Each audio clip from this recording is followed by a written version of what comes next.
اعوذ باللہ من الشیطان الرجیم بسم اللہ الرحمن الرحیم الرحمن علم القرآن خلق الانسان علمہ البیان صدق اللہ العلی العظیم وصدق رسولہ النبی الکریم۔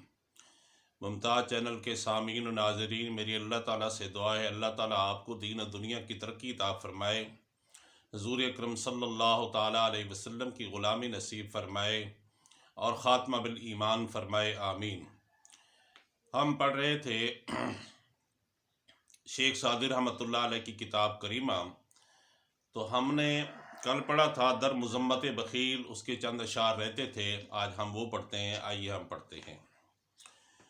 کہتے ہیں مکن التفات بمال بخیل، مکن التفات بمال بخیل، مکن نہ کر، التفات توجہ، ملتفت ہونا، بخیل کے مال کی طرف، بخیل کے مال کی طرف توجہ نہ کر۔ مبر نام مال و منال بخیل، اور مت نام لے بخیل کے مال و اسباب کا۔ یعنی کہ وہ یہ سمجھانا چاہتے ہیں کہ بخیل جو ہے وہ تو ہے ہی بخیل، اس کے بخل کے اندر تو ان کی انتہا ہی نہیں ہے۔ کہتے ہیں کہ اس کی مال کی طرف توجہ ہی نہ کر، فضول ہے۔ توجہ کرے گا کیا ہوگا؟ توجہ کرے گا تو کیا تجھے وہ مال دے دے گا؟ اس میں پھوڑی کوٹی بھی نہیں دے گا۔ اور کہتے ہیں کہ مال و اسباب، اس کے اسباب، مال ہے اور مال کے جمع کرنے کے جو اسباب ہیں ان کا نام بھی نہ لے۔ یعنی کہ بخیل اتنا قابل مذمت شخص ہے، کنجوس اتنا قابل مذمت شخص ہے کہ نہ تو اس کے مال و دولت کی طرف توجہ دی جائے، نہ اس کے مال و اسباب کا نام لیا جائے۔ اگر مال و اسباب کا نام لو گے تو ممکن ہے کہ اس کنجوس کی تاثیر تمہارے اوپر پڑ جائے، اثر پڑ جائے، اور تم بھی اسی لائن کے اندر آ جاؤ جو کہ کنجوس ہے۔ تو اس وجہ سے شیخ سعدی رحمۃ اللہ علیہ بار بار یہ کہہ رہے ہیں مکن التفاتیں بمال بخیل، مبر نام مال و منال بخیل۔ آگے پھر ایک بہت اچھی بات کہتے ہیں، کیا کہتے ہیں؟ بخیل اربود زاہد بحر و بر۔ کتنی بڑی بات کہہ دی، بہشتی نہ باشد بحکم خبر۔ کہتے ہیں بخیل اگرچہ زاہد ہو جائے، بحر و بر یعنی سمندروں کے اوپر بھی وہ عبادت شروع کر دے، خشکی کے اوپر بھی وہ عبادت کر دے۔ یعنی عبادت جیسے معلم الملکوت شیطان ابلیس، اس نے ہر جگہ پہ سجدے کیے ہوئے تھے، تکبر نے اس کو مار دیا۔ اسی طریقے سے اگر بخیل کنجوس آدمی زندگی کے اندر زمین کی تمام چپوں کے اوپر وہ عبادت کرے اور سمندر کے اندر وہ بھی عبادت کرے، کشتی پہ بیٹھ کے، جہاز پہ بیٹھ کے، پھٹے پہ بیٹھ کے، جو اس کے اسباب ہیں، تو کہتے ہیں کہ بہشتی نہ باشد بحکم خبر، پھر بھی وہ حدیث کی روح سے بہشتی نہیں ہو، کیوں؟ جوس ہے۔ کنجوس کا تو برا حال ہوگا۔ کنجوس کے متعلق شیخ سعدی رحمۃ اللہ علیہ فرماتے ہیں بہشتی نہ باشد، بہشتی نہیں ہوگا، جنت میں نہیں جائے گا۔ کیوں؟ اس لیے کہ وہ کنجوس ہے۔ ضرورت مند تڑپ رہے ہیں، ضرورت مند اپنی ضرورت پوری کرنے کے لیے التجائیں کر رہے ہیں، تو وہ اپنے مال پر، اپنے اسباب پر سانپ بن کر بیٹھا ہوا ہے، جو اس کی طرف ہاتھ بڑھاتا ہے اس کو ڈستا ہے۔ تو اس لیے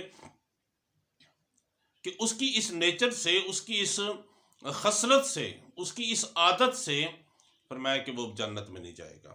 آگے فرماتے ہیں بخیل ارچ باشد تونگر بمال، بخیل اگرچہ ہو جائے تونگر بمال، دولت مند مال کے سبب سے، یعنی دولت مند ہو جائے مال کے سبب سے ہے بخیل۔ پہلے تھوڑا تھا، تھوڑی دولت تھی، تھوڑا مال تھا، اب مال بڑھتا گیا، کنجوسی بڑھتی گئی۔ بخیل ارچ باشد تونگر بمال، اگر بخیل اگرچہ ہو مال و دولت کے اسباب سے دولت مند ہو جائے تو کیا ہوگا؟ بخاری چ مفلس خورد گوش مال۔ کہتے ہیں کہ ذلت کے ساتھ مفلس کی طرح تکلیف اٹھاتا رہے گا۔ بخاری، ذلت، رسوائی، پریشانی، بدنامی، اس کے ساتھ جو ہے نا مفلسی کے ساتھ، غربت کے ساتھ اور کنجوسی کے ساتھ وہ ذلیل اور خوار ہوتا رہے گا۔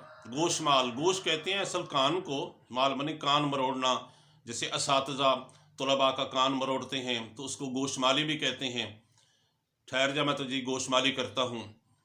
مدارس عربیہ کے اندر یہی گوش مالی لے لے کر کے کھا کے علماء بنے، فقہا بنے، خطباء بنے، فضلاء بنے۔ تو اسی طریقے کہتے ہیں کہ بخیل جو ہے بخاری، جو مفلس ذلت کے ساتھ مفلسوں کی طرح، مفلس کسے کہتے ہیں؟ جس کے پاس کوئی پیسہ نہ ہو، کوئی دولت نہ ہو، کوئی مال و اسباب نہ ہو، اس کو کہتے ہیں مفلس ہے، یہ غریب ہے۔ تو کہتے ہیں اسی طریقے سے مفلسی کی طرح، جیسے ایک غریب آدمی، پسماندہ آدمی اپنی مفلسی کی طرح، غربت کی طرح زندگی گزارتا ہے ذلیل ہو کر کے، تو اسی طریقے بخیل کا حال بھی یہی ہوگا۔ آگے کہتے ہیں سخیاں ز اموال برمے خورند، سخی اپنے پال کا پھل کھاتے، بر کہتے ہیں پھل کو، سخی اپنے مال سے پھل کھاتے ہیں، خوشحال ہوتے ہیں، خود بھی کھاتے ہیں، کپڑے بھی پہنتے ہیں، اچھا رہن سہن ہوتا ہے۔ فَأَمَّا بِنِعْمَةِ رَبِّكَ فَحَدِّثْ، اپنے رب کی تحدیث بیان کرتے ہیں، اظہار کرتے ہیں۔ لیکن بخیلاں غمو سیم زرمو خورند، بخیل چاندی اور سونا، سیم کہتے ہیں فارسی زبان کے اندر چاندی کو، زر کہتے ہیں سونے کو۔ بخیل جو ہے سونے اور چاندی کا غم کھاتے ہیں کہ ہے یہ ختم نہ ہو جائے، ہے کہ بڑے بڑے امیر لوگ دیکھیں، بڑے بڑے لاکھوں پتی کروڑوں پتی ہوں گے، غریب کو پھوٹی کوڑی نہیں دیں گے، بلکہ حقارت کی نگاہ سے دیکھتے ہوئے گزر جائیں گے۔ دعائے میری اللہ تعالیٰ سے، اللہ تعالیٰ ہم سب کو بخل سے، کنجوسی سے محفوظ فرمائے اور سخی بننے کی توفیق عطا فرمائے، اور جو کچھ پڑھا گیا سنا گیا اس پر عمل کرنے کی توفیق عطا فرمائے۔ ھذا ھو المرام الا تبک المرام واللہ اعلم بحقیقت الکلام۔